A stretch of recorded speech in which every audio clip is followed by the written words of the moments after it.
Well, greetings and salutations, everybody. Welcome to Open Mic here on my YouTube channel. I'm, of course, your host, John Campea, and every day on the John Campea Show, which is our main movie news show, we save some time to take some live questions. But here in the afternoons on Open Mic, that's all we do is take live questions. And I'm so glad you guys are here to join me today. Just a bunch of friends standing around a virtual water cooler, talking about their favorite things in the world, movies. A couple things I want to announce that I announced this morning, just going to follow up. As you guys know, a couple months ago, I started talking about this, and we're going to do it now because I got this thing set up where I can do it. But, you know, there are a lot of needs in our world, many, many needs in our world. But, you know, some of the most at-risk people are women and children. And in Los Angeles, there are a number of organizations set up to help women and children who are either like on the street or they're escaping abusive domestic situations. And these places need help. So what I'm going to do is twice a month on the John Campea Show, the John Campea Show chat section, when we take in the super chats and everything, all those funds are going to go to women and children's shelters in Los Angeles for that. And I will let you guys know in advance which days they will be. So you can participate in that. And I think it's going to work out great. I think it's going to be wonderful. And I hope you guys will participate in that. And yeah, just letting you guys know that up front. Also, second announcement, don't forget, tonight at 5:30 p.m. Pacific Standard Time, that's 8:30 p.m. Eastern Standard Time, the Campea and Burnett Show launches. And I told you this morning we have a new title. I'll let you know what it is. Maybe we'll change it again. I don't know. Like, I've just been calling it Campea and Burnett because I told you a few weeks ago we were going to be changing the title. So the new title is, and titles don't matter, but it's Secret Lair. Secret Lair is the new title with the duo of doom, John Campea and Robert Meyer Burnett. So that goes again, once again, tonight at 5:30 p.m. We'll be live. Make sure you join us for that. Okay, with all that out of the way, let's get to the live questions. And the first live question today comes to us from Chris Warden, who writes, oh, and I'm way out of line here. You know what? Sorry, Chris, we're going to have to get back to you in a second. I forgot. We're way in a different there. I don't know why we weren't at the top. Ben Hayusa writes, hey, John, as a fan of Bret Hart as well, what is your favorite match of his? Mine is with his greatest rival, Shawn Michaels, in a 60-minute Iron Man match. That was a great match. I remember it well. He also had some great stuff as great matches in tag teams. Like, some of the best matches of that era were tag team matches either between the Hart Foundation, which was Bret Hart and Jim the Anvil Neidhart, who just passed away, and the Killer Bees. Remember them? B. Brian Blair and Jumpin' Jim Brunzell, the Killer Bees. They were great. Some of their matches were amazing, but also a lot of their matches with the British Bulldogs. The Hart Foundation versus the British Bulldogs had some amazing matches. Single-wise, I remember I saw a house show once. And it was one of the greatest wrestling matches that I've ever seen. And I don't even think it was a televised one, but it was Bret Hart versus Sid Vicious. That was a fun match, man. But anyway, those are some of my favorites when I think of Bret the Hitman Hart. All right, Ben follows it up with, this nun ad YouTube situation makes me look forward for the movie. I enjoy Annabelle Creation a lot, and I love Conjuring 2. In my opinion, best one of them all. The first Annabelle was disappointing. Right? Because they set up Annabelle in the first Conjuring. It's like, oh, they're going to make a movie on that doll. And it was kind of disappointing. Annabelle Creation was pretty good. I like that one. That one worked for me pretty well. So for those of you who didn't hear me talk about on the John Campea Show earlier today, there's a situation where the studio bought some ads on YouTube for The Nun. But apparently the huge jump scare in it was too much for some people, and some people complained, and YouTube pulled it down. Okay, that's fine. I have a little bit of a tinfoil hat conspiracy theory that the studio planned this.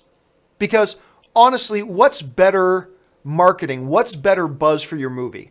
Another little ad on YouTube?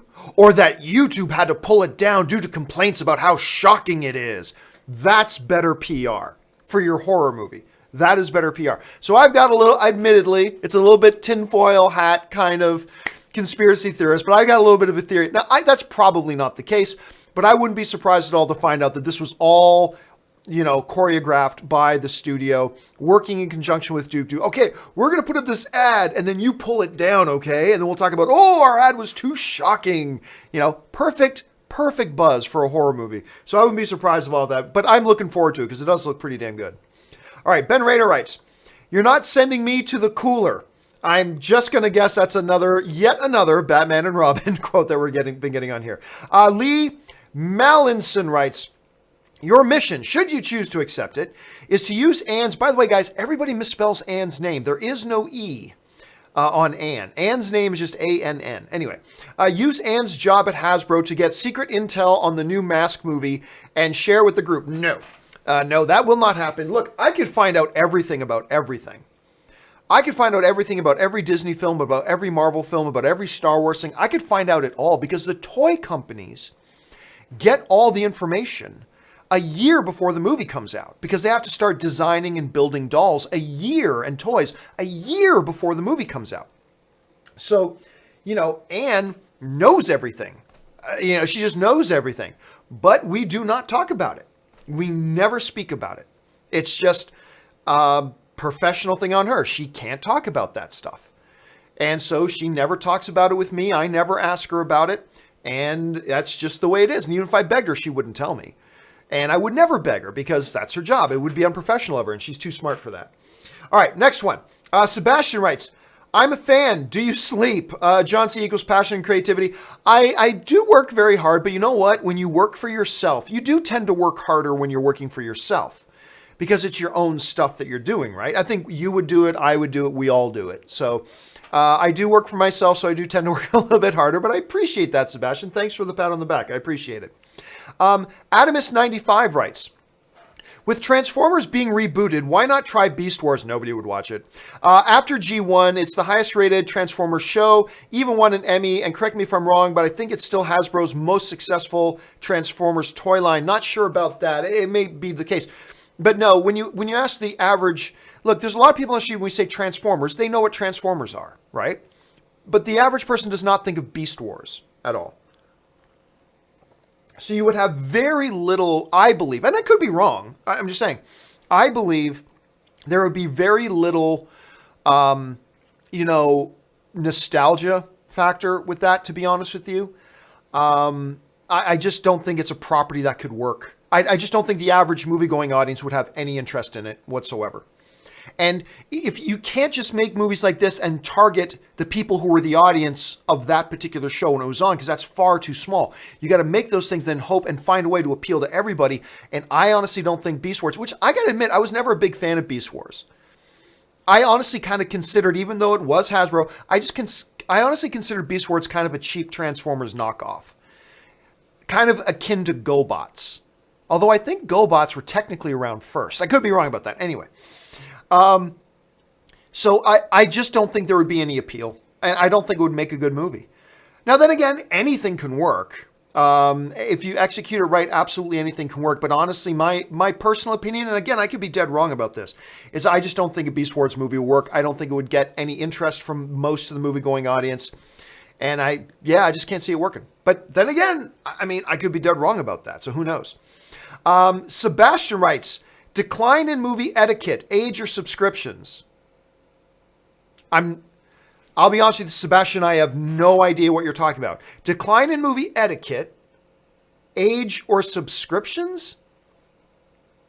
I apologize, Sebastian, but I don't know what it is you're asking. So I apologize about that, but I can't answer it because I don't know what you're asking. Sorry about that, dude. Ben Rayner writes, imagine the fun Deadpool would have if he had Jim Carrey's The Mask. That's the movie I want. Now, there's a crossover event. Deadpool getting The Mask. That is a movie worth talking about. Yeah, that would be not so crazy. Because if you're getting the wearer of the mask already at a state like Deadpool's in, and then you add on top of that, yeah, that's something I would watch. Yeah, usually I just kind of brush off when my fellow film fans talk about mixing up movies. Normally I brush it off, but I got to tell you, Deadpool getting Jim Carrey's The Mask, that's got me intrigued. Okay, full marks to you, Ben, for that one. All right, Sebastian follows up. Groot is my son in AF. Russo's got it perfectly. Again, I'm sorry, I don't know what you're I don't know what AF is. So Groot is my son in AF. Russo's got it. Again, sorry, man, I don't know what you're saying. I apologize for that. Astray Gaming writes, Not even able to see American Animals with MoviePass. It's their movie. They really must be short on cash. Well, again, there's so much stuff going on. And the newest story twist in this whole MoviePass drama, of course, we talked about this morning. A group of their own shareholders are now suing MoviePass, saying that basically, you ripped us off, blah, blah, blah, blah, blah, all that kind of stuff. Now, here's the interesting thing. I made a mistake on this morning's show. I made a mistake because, hold on a second. So what happened was, on this morning's show, we were talking about MoviePass and the fact that the shareholders are trying to, let me see if I can find this thing. Okay, let me see if I can bring this graphic up here.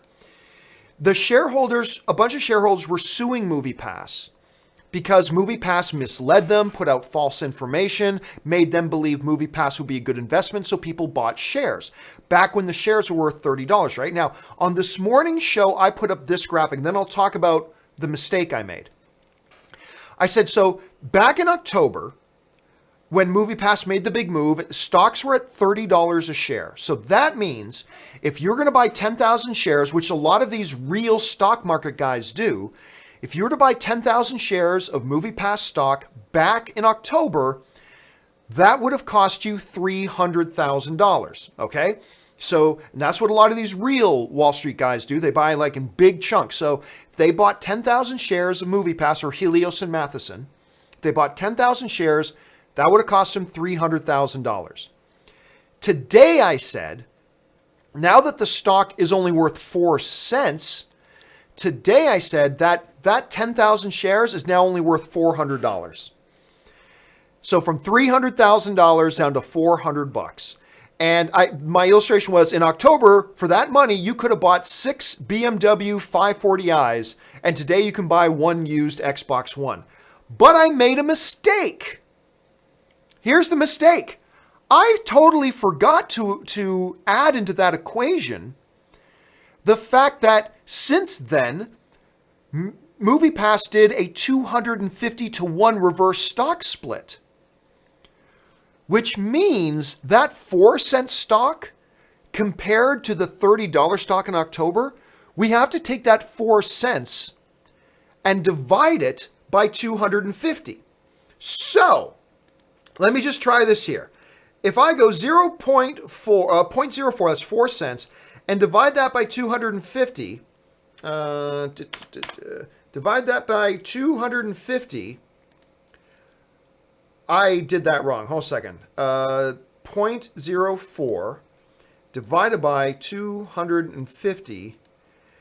It now, an actual share compared to the $30 at the time, an actual share is worth 0.016 cents, not 1 cent, 0.016 cents. So those 10,000 stocks that you bought for $30,000 or $300,000 today is worth $1.60. So let's change this up. So really, the top line is right. If you bought 10,000 shares back in October, it cost you $300,000.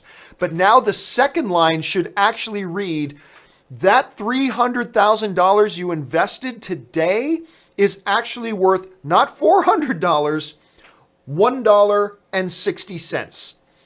Your $300,000 investment today is worth $1.60. That would cause just about anything or anybody to want to launch a lawsuit against you. Your $300,000 investment now worth $1.60. Yay! Hooray! MoviePass. And so, yeah, a bunch of the MoviePass guys are very upset. And a bunch of the MoviePass shareholders are upset, and they're now suing MoviePass because they say, we only invested because you gave misleading information, you talked this big game about this, and this, you knew this was unsustainable, and you conned us, and blah, blah, blah, and we want you to pay us back, that kind of stuff. So that's what's going back. So, yep, you're damn right, they're short on cash, Astray. They are really short on cash. All right, Nathan Oswald writes, Funny how first 4 Superman/Batman movies are the same. First 2 are great.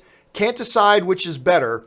Third one is okay. Fourth is laughably terrible. Well, in the case of Superman, I think most people, I could be wrong. I think most people agreed that Superman 2 is probably the better of the 2 first couple of Superman movies. And then it just goes right off a cliff. Then you get into the Richard Pryor Superman, and then you get into Nuclear Man Superman, and that went right off the cliff.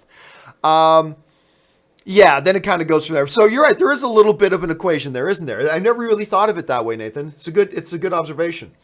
All right, David Crabtree writes, John, thanks for sharing my artwork on Open Mic the other day. Much appreciated. Stay filthy. Yeah, David did some art of Robert and I for the new show. He's done a couple pieces of art. I thought they were great. I shared them on the show the other day. I shared it on my Twitter, that kind of stuff.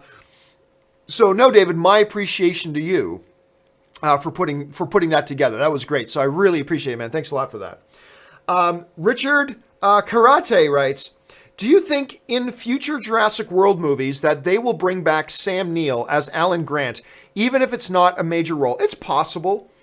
I mean, they got Jeff Goldblum back. I mean, granted, he probably only shot for one day. He was in one scene, that courtroom setting. Like, when they said they were getting Jeff Goldblum for this latest Jurassic World Fallen Kingdom movie,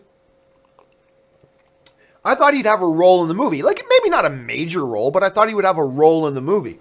Instead, he's in one scene. So, I don't know. Sam Neill. You can. I would like it. I mean, there's a great nostalgia factor there, right? To actually get Sam Neill to come back as Dr. Alan Grant. I mean, there's a good nostalgia factor there. You don't have to make him the main character. My one request to the studio, though, Richard, would be this. If you do bring back Sam Neill and you say, hey, look, Dr. Allen is back, do more than what you did with Jeff Goldblum, having him in one scene. Like, you don't have to make him a major player. You don't have to put him in, 25% of the movie, but do more than one scene. Like, because I know I, as one film fan, got pretty excited that Jeff Goldblum was back in the movie. Great! And it's one scene in a courtroom. Or it's not a courtroom, it's a Senate hearing or something like that. And I felt I was disappointed by that. Again, not saying that if you bring Sam Neill back, that he's got to be the main character or one of even the top 4 main characters, but give him 5 minutes, if you're going to do that. If you're not going to give him at least 5, 10, 15 minutes in the movie, then just don't bother.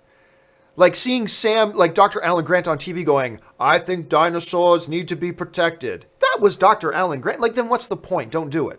Because I just got my hopes up for Jeff Goldblum in the movie, and it was just one scene. I was pretty disappointed. Let's see. ZomG Ruler writes, I want to enjoy comic book movies, but the DCEU hate ruins it for me. I don't know. Like, other people hating a movie will never affect my enjoyment of that movie. It might affect my enjoyment of the community. It might affect my, as it has been, but it might affect my enjoyment of that segment of the online fandom. It might affect my enjoyment, but it should never affect your enjoyment of the movie.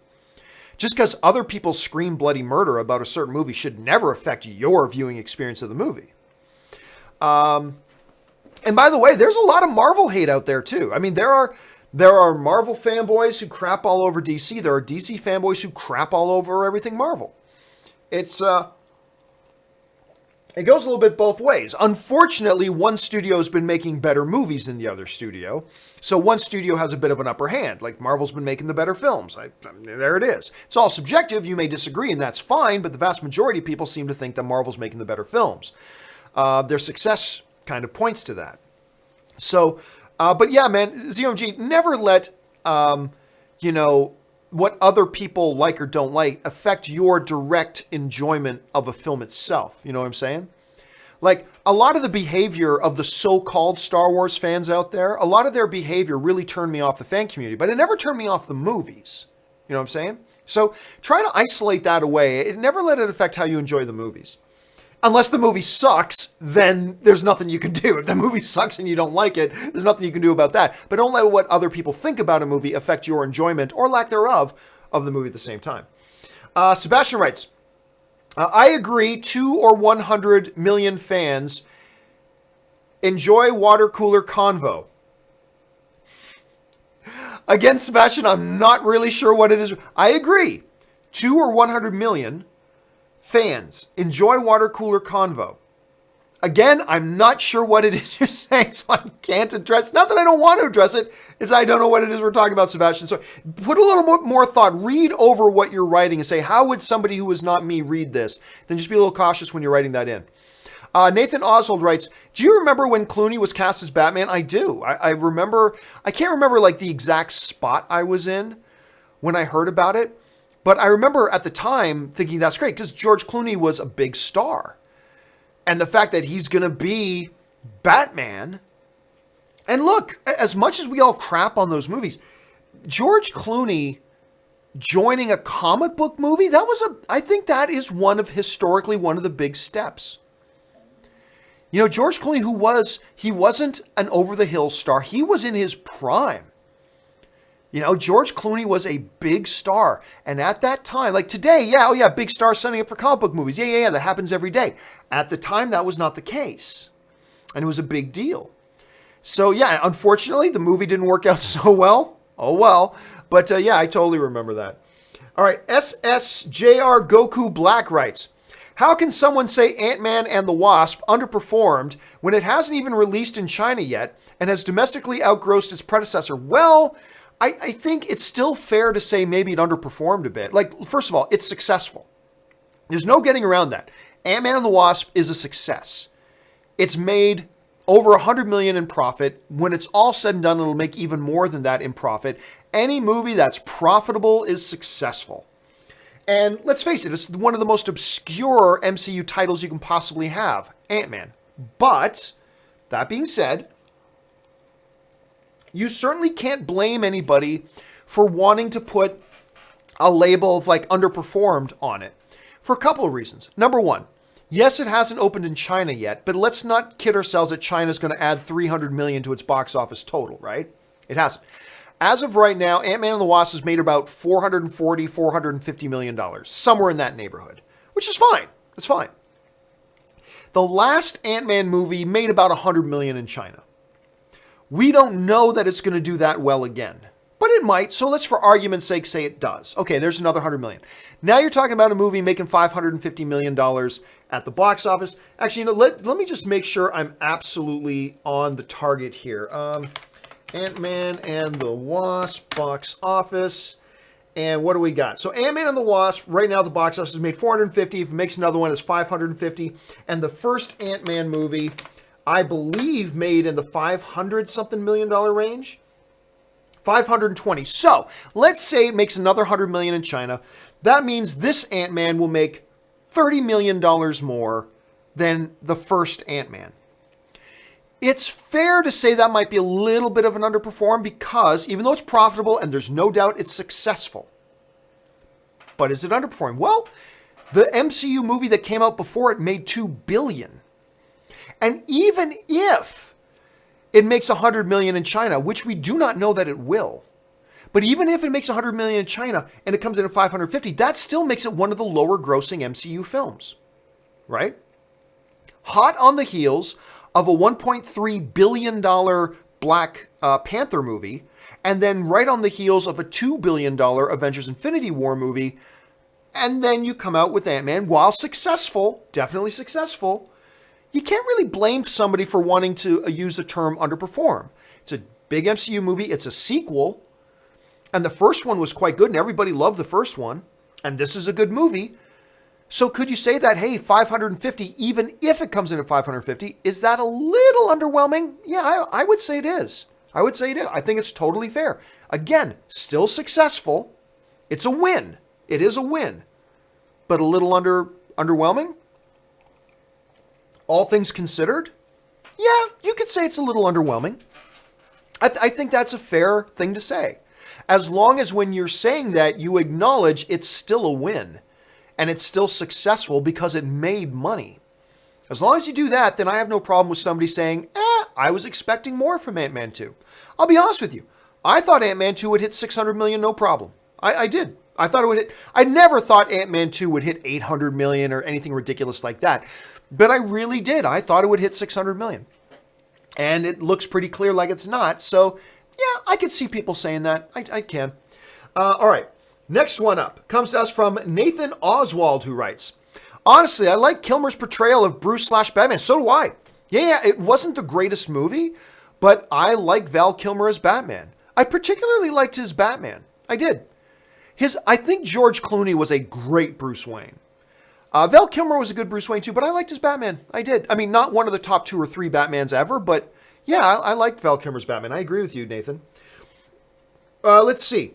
Dim Sum 05 writes, should movie theaters just become restaurants? Well, I mean, there are movie theaters out there. For instance, the AMC Dine-In Theater, some Alamo Drafthouse. There are theaters out there now that have like a full menu. Like I know one of my favorite movie-going experiences is an AMC Dine-In Theater. Because you go, you get this big leather recliner with this table that swings out in front of you. Like, not like some of those other ones where it's just a big, long trough table, but it's individual tables that swing out. So you sit down in your big recliner, the table swings out, you can order from the thing, you hit a call button, they'll bring you your soda, they give you a menu, you order your chicken or whatever, they bring it and you watch the movie while having dinner. It's actually a really fun experience. I like it a lot. Should all theaters do that? I don't think so. I think it's a boutique thing. I think it's I kind of look at it as a specialty thing. I don't know that I would want all my theaters to be like that. Every once in a while, I'm really in for that experience, and I love that there are options for that. But a lot of times, I just want to go to the theater, have a bucket of popcorn, watch my movie. You know what I mean? Without waiters coming in and out. And honestly, the times I've gone to the AMC Dine-In, you'd think that service people coming in and out would be a big distraction. I thought it might be too, and it's not. Like, to my shock and surprise, it really wasn't a distraction at all. It worked great, and I had a great time. So, but yeah, I don't think it'll ever become the norm. You know what I mean? Nor do I think it should become the norm. I think it's always going to be a boutique thing, but I love the fact that we have those options. I really do. All right. Richard Karate writes, just want to say rest in peace to Jim the Anvil Neidhart, who was one half of the Hart Foundation with his brother-in-law, Bret Hart. Jim sadly passed away a few days ago, age 63, RIP to one of the greats. Yeah, Richard, we talked about it on the show the day it happened. Again, in that era when I was a kid watching wrestling, that was it. That is still, I've always said, my all-time favorite tag team is the Hart Foundation. They were always the best. They were a perfect blend of the power guy in Jim Neidhart and the finesse guy in Bret Hart. And it was just the best. And, you know, they had Jimmy Mouth of the South Hart as their manager. Again, they had great rivalries against guys like the Killer Bees and the British Bulldogs and lots. That was a great era for tag teams. That was a great era of tag teams. These days in wrestling, tag teams are almost like an afterthought. It seems like they just mix match whatever two people together, call them a tag team. Back then, tag teams were a serious thing, you know? And Jim the Anvil Neidhart and Bret the Hitman Hart were the best, the absolute best. And I was really sad when I heard that he passed. So young. I think he was 63. So young.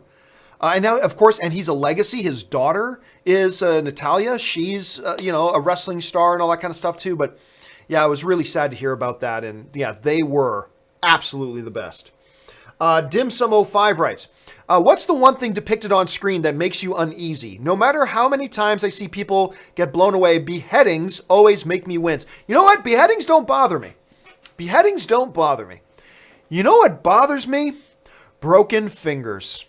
Oh my God. I can see a guy take a bazooka to the face. And I'll go, woo.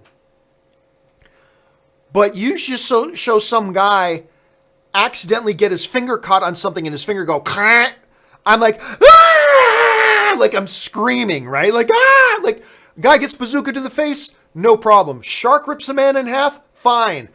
Caught your finger in the door and the finger snaps, I'm freaking out. I'm like, maybe it's because the way our brains work, it's like, okay, bazooka to the face, that's just movie magic. Oh, giant shark ripping a guy, have movie magic. But there's something so viscerally real about, yeah, I could walk out of this theater and accidentally catch the tip of my finger on a door and have it go, and oh my God, I'm just thinking about it now and I'm getting the heebie-jeebies, and your finger snapping and breaking. It's like, oh my God, that's horrible. It's things like that. That's why In a Quiet Place, which I still think is the best movie of the year, but In a Quiet Place, by far, the most horrific thing in that movie, it ain't the monsters eating a little kid. It ain't, the monster jumping on and killing whoever. It's not this man being ripped apart. No. By far, the most squeamish, horrifying, recoiling scene in that movie is walking down the stairs and there being an exposed nail sticking out. That's the worst. Nothing else in that movie freaked me out nearly as much as walking down the stairs and there being a nail sticking up. Oh my God.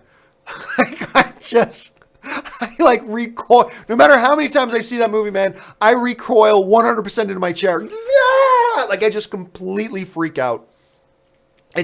I think it's because it's not fantasy anymore. It's not some sci-fi monster. It's something that could happen to me at home today, And that stuff just seems to flip a switch in my brain that really freaks me out. Rami J. Royster writes, the trailer for The Nun gives me chills in a good way. Why is everybody complaining that it's too scary? Isn't that what we want from a horror film? Again, there's a part of me that thinks that this is all orchestrated, but I think it's the jump scare at the end, and there's a big volume pop on it as well. And, some people, I get it. You're watching a YouTube video and the ad plays, okay. And then all of a sudden the ad goes, bah, bah, bah, bah, bah, bah, right? People aren't expecting that out of an ad. So, I get it. But again, Rami, I still think there's a part of this that just might be, it's all set up. That the studio set it up to have their ad pulled because it was too scary. Now it's like, ooh, The Nun, even its ads are too scary. We should go see that movie. You know what I mean? Because that seems to be more positive buzz and PR than anything else that an ad would be. So a little tiny part of me thinks it might be a little bit of a conspiracy. Rami then follows it up. Another day, another Doug Cord. That is, you know what? That is one of the most underappreciated lines. The problem with Thor Ragnarok is that it's so funny that I discovered on my third and fourth time watching it lines I never heard the first couple of times because something funny happens and everybody in the audience is laughing. And while they're still laughing, another line is spoken and I miss it. And I think Another Day, Another Doug is one of those really underappreciated lines because it's brilliant, especially in the context, right? And the way Korg says it and when he says it, it's a great line. Sebastian writes, now let's try this again, Sebastian. He-Man, dude, what the hell? Director, script, cost, 80s magic, money. Well, I mean, they've been trying forever to get a He-Man movie together. They even, for a while, I believe not Justin Lin, I'm sorry. Well, is it Justin Lin? Hold on a second here. Oh, John Chu? Oh, no. Crazy, the director for Crazy Rich Asians. I don't know why I'm blanking on his name now. I've sat down and talked to this guy before. Yeah, it is John M. Chu. So John M. Chu, I believe for a while, was attached to direct a Masters of the Universe movie, a He-Man movie. There have been several attempts to get this thing going. And it always runs into a wall. And I remember this one time, Christian Harloff was talking to me. And he painted a picture. He said, you know how He-Man could work? Star Wars meets Lord of the Rings. And I thought that's the best way to put it. I thought he was right on the money. I thought that is the perfect way to put how a He-Man movie could really, really work. But listen, making these movies is a huge investment. People lose jobs over this kind of money. So they need to feel as good as possible about a script and a concept and that the fact they can actually pull it off and that it can make money. And for whatever reason, up until this point, they have not felt that surety. They haven't felt that confidence in it. So, hey, look, I'd rather them wait until they have something that they feel confident in than just rush something out that they don't feel confident in. So, yeah, until that day, we're just going to have to keep waiting. Let's see here. Next up, Chris Warden writes, Thoughts on the 1990 film Memphis Belle? In my opinion, it's an underrated masterpiece. World War II film, great cast. That is the one with Matthew Modine, I believe. Is that? Let me look it up again. Hold a second. Memphis Belle, IMDb. Like I said, I think it's Matthew Modine. Maybe Billy Zane. Matthew Modine and Billy Zane. And Sean Austin. I forgot. Harry Connick Jr. was in there as well. I barely remember it. I think I saw it like once when I was younger. And again, I remember Matthew Modine being in it, but that's about it. So since I really can't even remember it that much, I honestly can't. I could make something up, but I'm not going to do that. Like I just don't remember it enough. I remember Matthew Modine's face, and that's about it. But yeah, sorry, man. I got nothing more to add to that. Sorry, dude. The Dr. 13's Blu-ray reviews writes, "Hey, John. If you want to get back into Doctor Who this year is the best time to get back into the Doctor Who, because you do not need to have watched the previous seasons before." Now, this is the season. I can't remember. Have they already done a season with a female Doctor? I remember they either just started or they're about to start their first season of Doctor Who, and it's the first time that the Doctor is going to be in a female body. It's going to be a female Doctor. I did not know. So what? So what are you saying? Are they rebooting Doctor Who? Is it a reboot? When you say you don't have to watch any of the previous seasons, like when I used to watch Doctor Who was when I was a little kid watching the reruns. I believe it was David. No, it wasn't David Tennant. Who was the guy who had the big brimmed hat and always had the red scarf and he had the curly, longer hair? That was the Doctor Who I watched when I was a kid watching reruns, right? And then the Daleks exterminate, whatever. So I haven't watched any Doctor Who in recent years, though. It's just not my thing.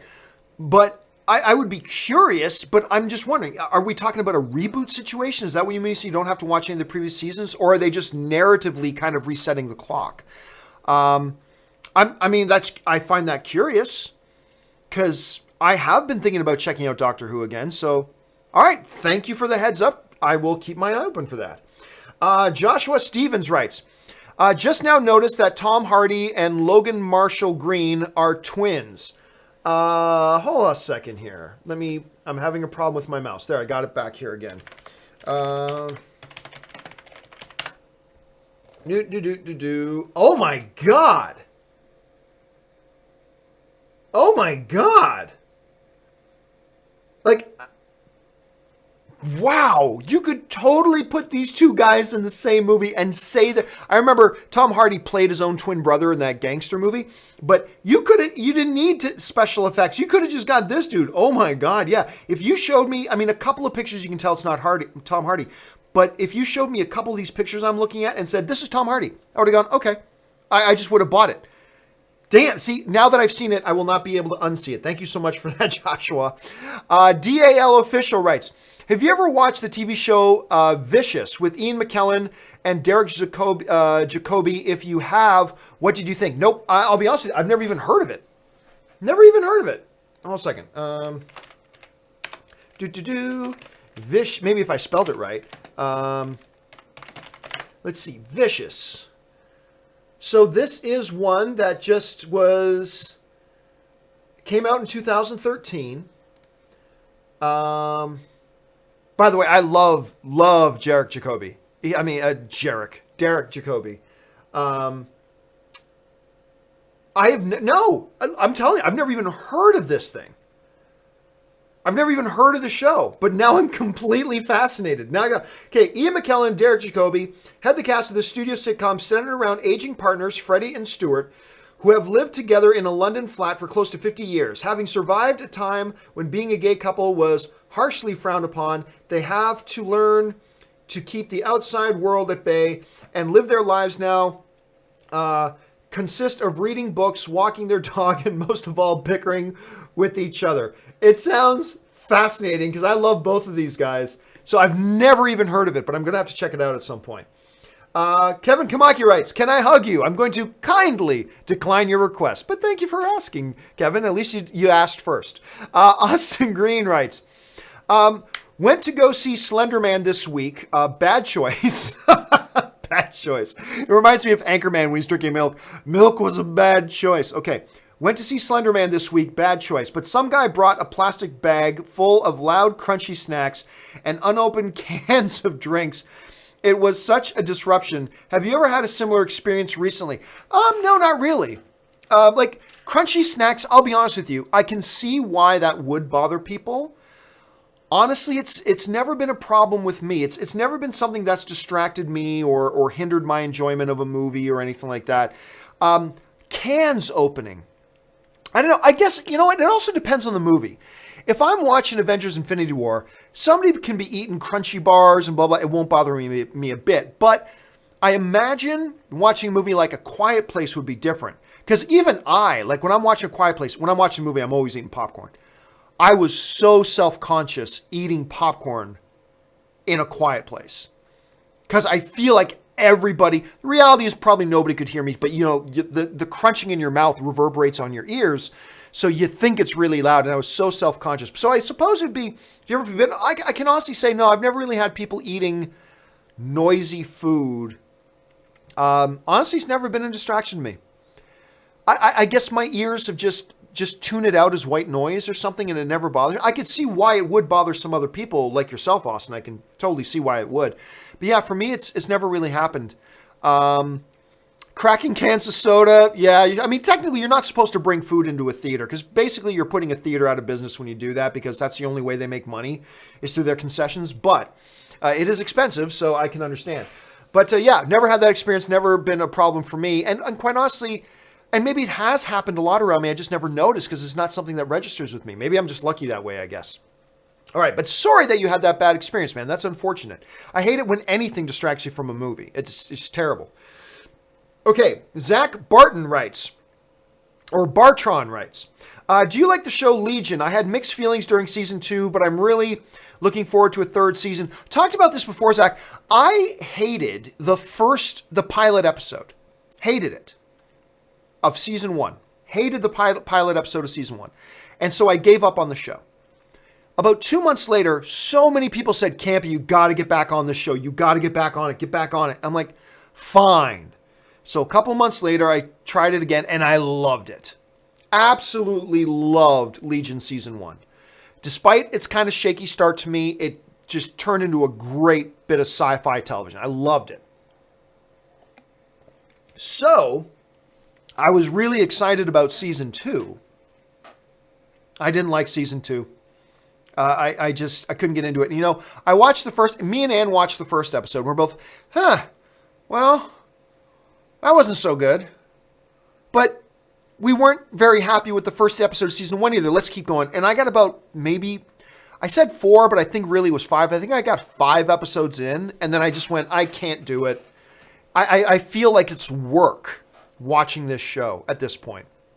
So while I loved season 1, season 2, it just was not for me. I tried, I kept going with it. It just, for whatever reason, didn't work with me. Now, I got a buddy of mine who loved season 2.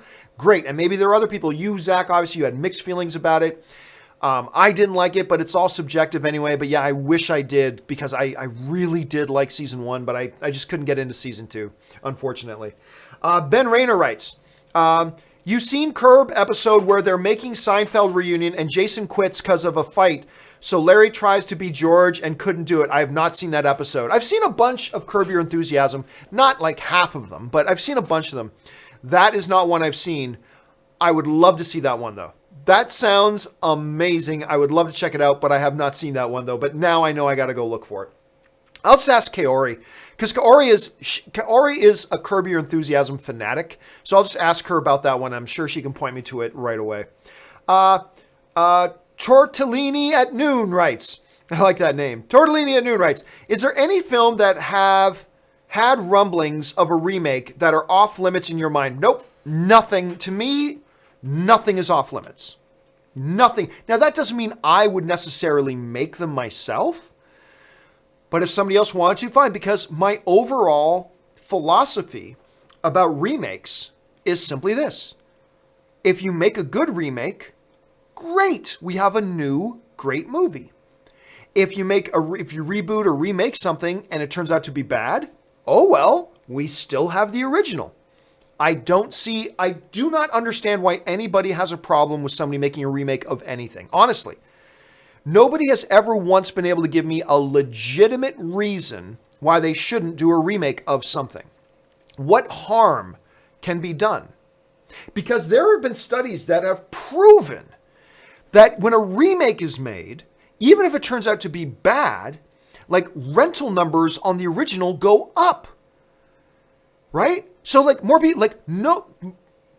more people saw Infernal Affairs than ever saw it before because The Departed got made. It's like they hear, wait, so this is based on something else? And then they go and watch it. I still remember like digital and rentals and everything of what's the Colin Farrell Arnold Schwarzenegger remake he just did? I don't think it was Running Man. It might have been for argument's sake, let's say it was Running Man. But even though I don't think it was Running Man, I think it was another one. But for argument's sake, let's say it was Running Man. Rental numbers on the original Arnold Schwarzenegger one went up. So even if you hated the remake, hey, at least more people, it brought the original back to everybody's attention and a bunch of people checked it out that probably didn't check it out before. There is simply no legitimate, concrete, practical reason to have any problem with somebody making a remake. If it's good, great, we have a new good movie to enjoy. If it sucks, oh well, we still have the original. Some people talk about remakes as if, oh my God, I don't know, let's say, for argument's sake, what's a movie that we can pull out? I don't know, Bridge on the River Kwai, okay. You can't remake Bridge on the River Kwai. Why? Because it's a classic. What does that have to do with anything? How would it stop being a classic if you remade it? Because they act like if they remake the movie, 10,000 thieves in the middle of the night are going to sneak into your homes and steal your copies of Bridge on the River Kwai if you have it, or digitally erase all copies of Bridge on the River Kwai throughout the world. No, it'll still be there. You can still enjoy it. And then you may hate every remake you see. That's fine, nothing wrong with that. But even then, that's not a legitimate reason not to take a chance on a remake. Because again, like Infernal Affairs turning into The Departed is a magnificent movie. Some of the greatest movies ever are remakes, right? So I'll just never understand. So to me, no film is off limit. I don't care if it's Star Wars. The only reason I would say don't do a Star Wars remake right now is because you have an ongoing story that's still connected to the continuity. Wait till that's done. Then if you want to remake Star Wars, even I will say, go ahead. Remake Star Wars. If it's good, yay. If it sucks, okay, well, I still got the original Star Wars. Not counting the special edition stuff, of course. But anyway, that's just... So what's off limit to me? Nothing. Nothing to me is off limit when it comes to remakes. Okay, Chris Martin writes, thoughts on original Blair Witch? Is it good? I enjoyed it. Yeah, I think the original Blair Witch is pretty good. Now, if you've never seen it before, you may watch it today and think, oh, I've seen this 100 times because a lot of things copied Blair Witch and imitated Blair Witch after Blair Witch was made. But yeah, I got a kick out of it. I thought it was creepy. I thought it was well shot. I thought it was brilliant that they were able to make this feature-length film for about $1.79 and make $200 million on it. I mean, it's brilliant from that point of view. I thought it was fresh and original at the time. Of course, it's been done 100 times since then. But yeah, I dig the original Blair Witch. At least when I saw it in theaters, I really dug it the first time I see it. Had a little bit of motion headache. Because the constant, it's filmed from first person perspective with the camera. So got a little motion woozy in it. But aside from that, I thought it was pretty good. All right, guys, my apologies, but I got to crank on the AC because it is hot in here today. So do forgive me, but I got to crank on the AC. So you're going to hear the loud rumble of the AC unit here in just a second. But you should still be able to hear me no problem despite that. And I won't melt. All right, next question comes to us from Timothy Platt, who writes, I wasn't a fan of the show or trailers, but Teen Titans Go to the Movies is one of my favorite movies this year. I put it right up there with the Lego Movie in terms of pure entertainment. Timothy, you are not the first person to tell me that, man. And Anne has been trying to get me to go see it for a while, and we're going to go see it. You know what's funny? We tried to go see it the other night, and there was like no show times. I can't remember. It was one night last week. We had an open evening, and we thought, oh, hey, we got A-List. Let's just slip over to the AMC there and go check out Teen Titans Go. Unfortunately, it had like a 10 a.m. and a 4 p.m. screenings. That was it. And there were no other screenings. I am curious, though. Give me a second. Teen Titans Go to the movies box office. How did it do at the box office? It made, well, it didn't do so great. It made $30 million worldwide. On a $10 million budget, they may have broken even. I guess that explains why the theaters started pulling the screenings, because it only made $30 million total. But, Timothy, from the people I've been hearing, I'm hearing good things about it. I thought it was one of the most idiotic trailers I've ever seen. Oh, look, the entire trailer is a giant fart joke. Ah, ha, ha, isn't that funny? Ha, ha, ha, ha. It looks stupid, but I'm hearing from lots of people like you, Timothy, saying that you really dug it. So, at some point, I may just have to bite the bullet and get out there and see it. But I do want to see it because everybody like you is saying it's so good, so I gotta check it out. Let's see. Zach Bartron writes, while I do enjoy The Office, it's always a chore for me to watch it past season 5. Parks and Recreation, though, is a joy all the way through, and I feel it'll always have the edge. I just love it. Oh, dude, man, I love Parks and Rec. Now, the funny thing is, season 1 is a little shaky.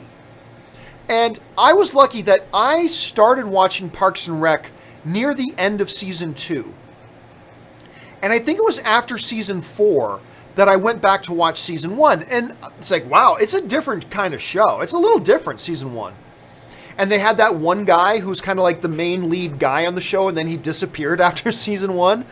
But I thought season 1 was actually the weakest, and then I just found the show just got stronger and stronger and stronger and stronger and stronger. It's so good.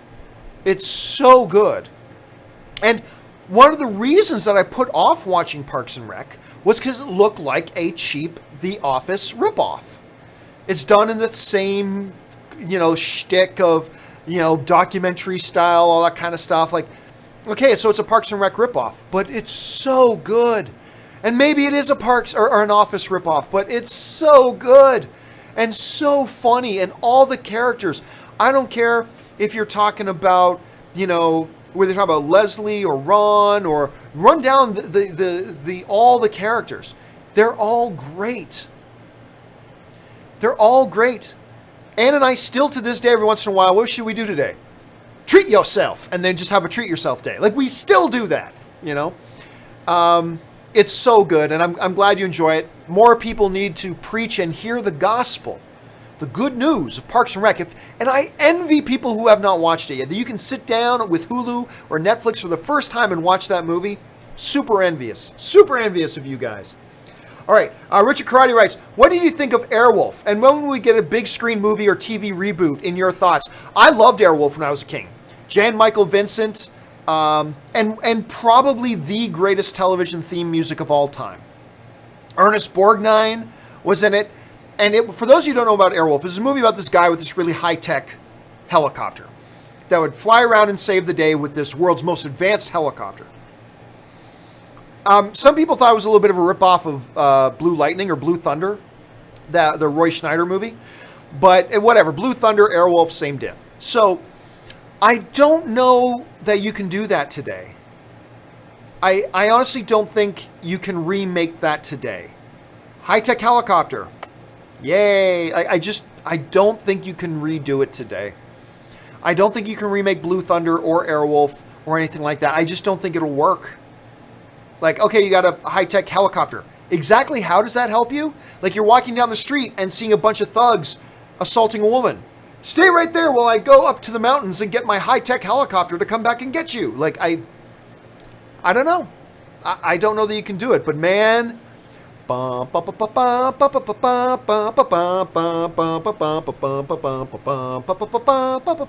the greatest theme music ever.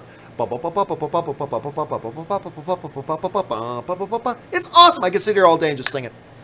Such great music. I loved it so much. But yeah, I don't think you could actually remake it. I don't think people will get a kick out of it these days. Sebastian writes, Independence. I see more with subs Again, Sebastian, I don't know what it is you're writing. I'm sorry, dude. Let's see here.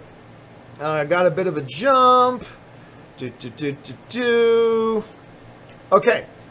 2 more questions, guys, and then I got to wrap it up today. Got to get ready for mine and Robert's show this afternoon.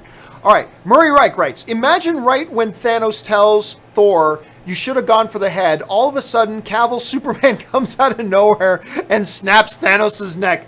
Best crossover ever. And movie fans across the world explode with excitement. It would have been pretty fun. It would have been pretty fun. Obviously, something not something that would ever happen, but it would have been pretty fun. Murray Reich writes, or imagine that scene where right before Thor shoves Stormbreaker more into Thanos' chest, he tells him, tell me, do you bleed? You will. Probably a little too late after Stormbreaker is already in his chest. So I don't know if the do you bleed line would actually work so well in that particular situation. Would have been kind of redundant, I think. All right. What killed the... Somebody actually... There you go. It had to happen. At some point, somebody was actually going to make their avatar Mr. Freeze and write in the Batman and Robin line. What killed the dinosaurs? The Ice Age. All right, last question today. Comes up from Richard Karani, who writes, do you think if Star Trek IV ever happens that we could get the Borg as the villains? They are the ultimate and most powerful Star Trek villains. You must agree or will be assimilated. Resistance is futile. I don't know. Because you've kind of done the Borg, right?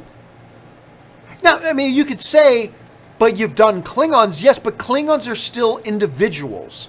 And you can create individual drama, and like you could do 500 adventures involving the Klingons, and they could all be completely different because the Klingons are not an assimilated one-mind species. Unlike the Borg, you get one Borg movie, you've had them all, right? So I don't know. Now, don't get me wrong. Were they to do Star Trek 4, they got Chris Pine back, they got Chris Hemsworth involved, blah, blah, blah, and the Borg were the antagonists? Yeah, I'd be all on board for it. It's totally possible.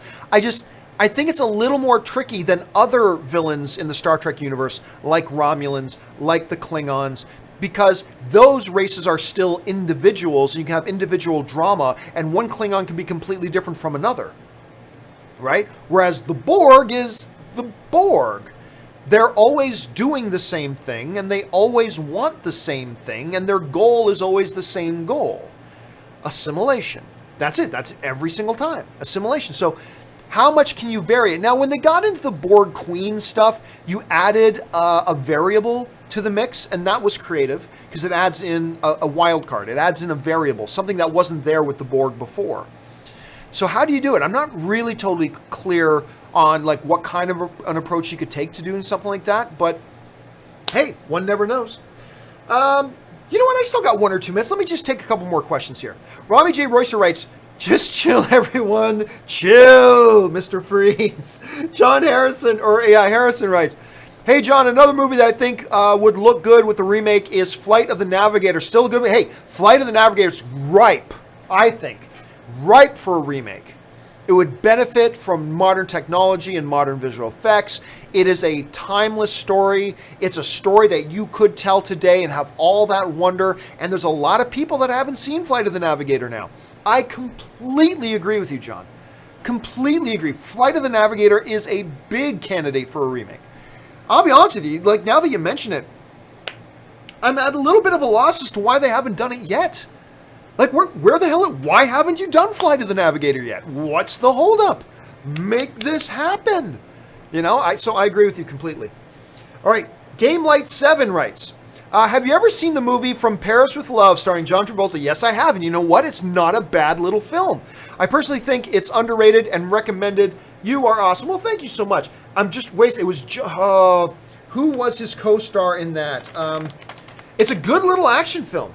I knew it was John something. Jonathan Rhys-Meyers was his co-host. Yes, good movie. It's a good little movie. It's not an all-time great. It's not something you'll go back and watch every year. But I remember, I think I watched it not even wanting to watch it, to be honest with you. I don't even think I wanted to watch From Paris with Love. Came out in 2010. I don't even think I wanted to watch it. But then I watched it, and you know what?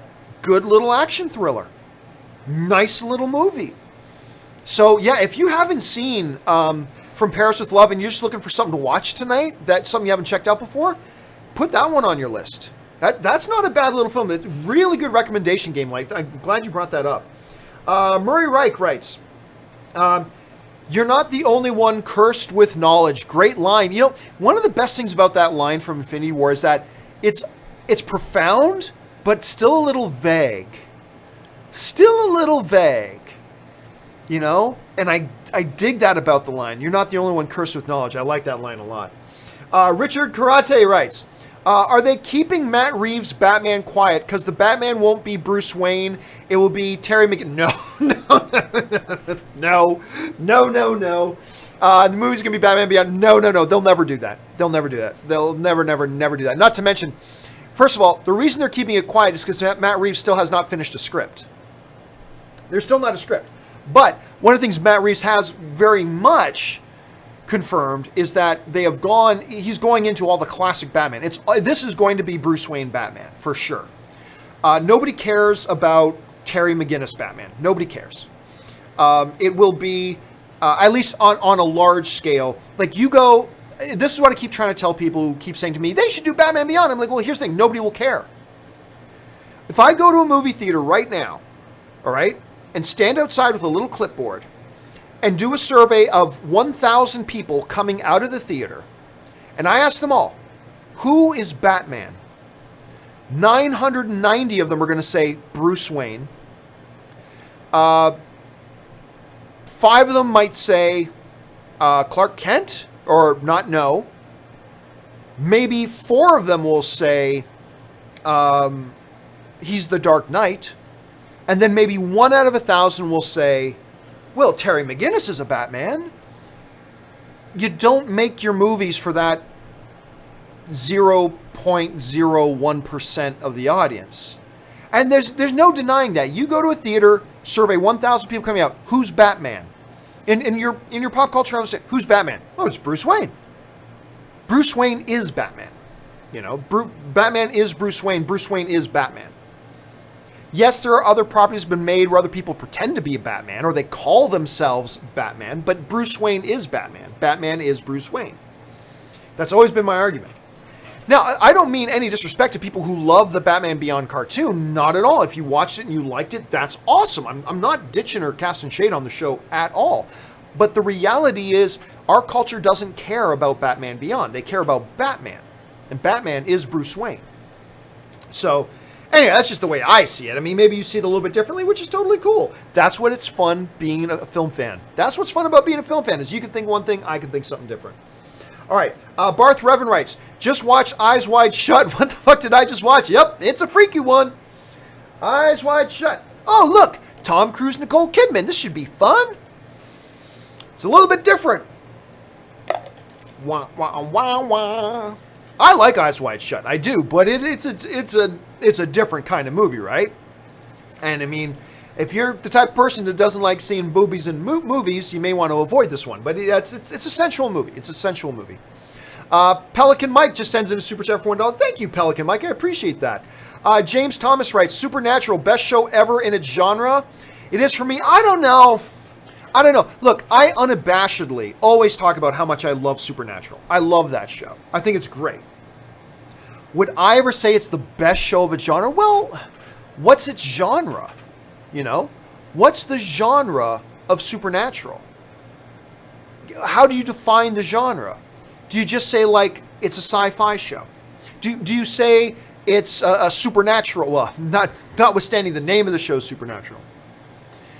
How do you define the genre? What do you call it? And if you really try to subdefine it, then you're going to get then you're pretty much the show's all by itself. So, I don't know. I don't know if I'd be willing to say that, but it's great. And I enjoy it. I've watched every season. I continue to be a faithful follower of the show. I just love hanging out with the boys, Sam and Dean and Castiel, and I did enjoy hanging out with Crowley. He was one of my favorite characters in the show till they killed him off.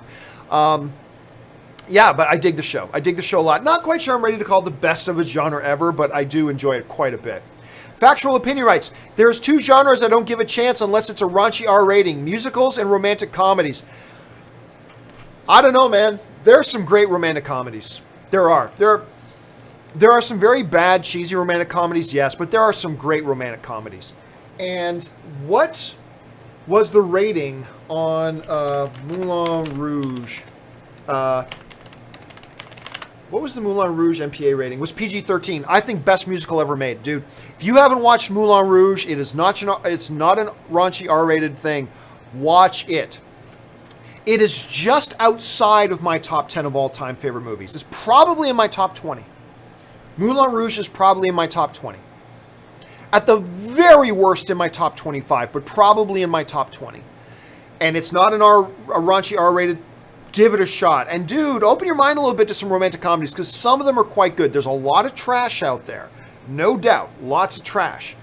But give some of them are pretty damn good. And again, check out Moulin Rouge. It's brilliant. It's a wonderful, wonderful movie.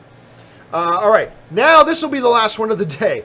A fan of Peanuts writes, I felt that the overall arcing point of Infinity War was much less about anyone dying or staying dead, but rather much more relevant was those characters all sacrificing something and all failing. Well, I mean, sacrifice is a pivotal story element of any hero's journey.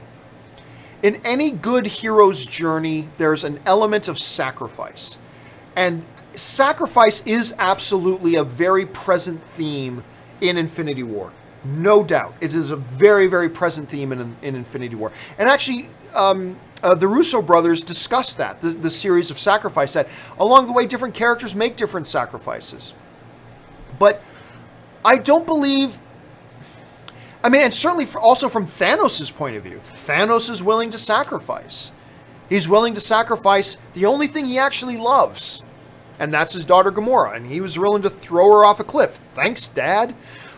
He was willing to do that because he's has such a messianic complex and he's so maniacal that he thinks this is what's best. But anyway, so it's definitely a theme. I don't know that I'd be willing to say that that's what the movie's about. I'm not sure I'm willing to say that the movie is about sacrifice. But you're not wrong at all to say that sacrifice is a very dominant theme. It's a very dominant theme within that story, both from the heroes and from the villains' points of view. Lots of sacrifice. I mean, it's definitely that. So it's a really good observation of Fan of Peanuts. All right.